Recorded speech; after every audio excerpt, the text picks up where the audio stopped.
Naranasan mo na bang tawagin ka ng kalikasan sa gitna ng daan habang nasa pampubliko kang sasakyan? Halina't pag-usapan natin ang 4 na yugto ng tawag ng kalikasan. Ito ang senaryo. Paalis ka, pauwi ka na galing trabaho. Pero dahil gutom ka, naisipan mong kumain sa paborito mong fast food na only rice. Pero pare-pareho naman manok ang tinda.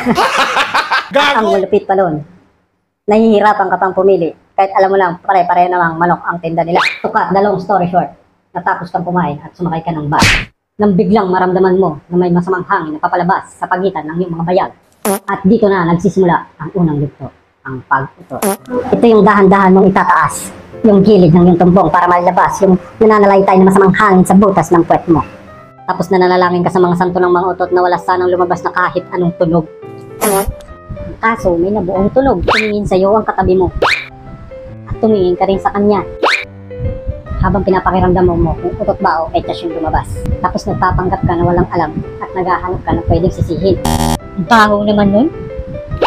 Gumana ang taktika. Ang atensyon na dapat sa'yo, nabaling mo sa iba.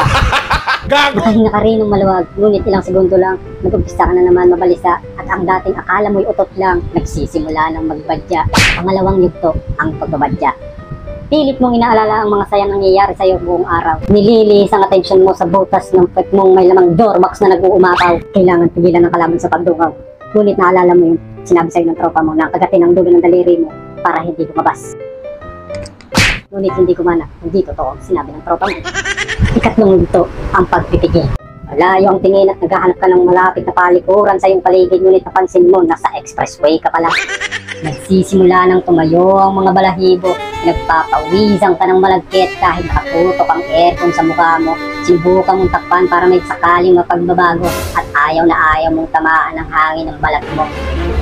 Ang iyong katabi nagsisimula na magduda sa iyong kinikilos habang ikaw nag-iisip kung paano ka makakaraos. Malalim na ang iyong paghinga. Naglalaban ang puso't isip mo kung may lalabas pa. Nararamdaman mo hindi na magtatagal, pero nilalaban mo pa. At ang huling yugto, ang pagbulwak. Dahan-dahan ang kumakalat ang aroma ng iyong doorbox sa loob ng sasakyan. Ang bagay na iniiwasan mo buong buhay mo ngayon ay nangyari na. Kaninang isang babae lang ang nakatingin, ngayon 15 na sila. Tinanggap mo na ang pagkatalo at ikaw ay yumuko na lang. Pandidiri sa'yo ng kapwa mo pasahero, tinanggap mo na lang. Habang binabanggit ang salitang, lagi na po akong tatay pag nag-uwian. Lagi ka ng tatay bago mag-uwian.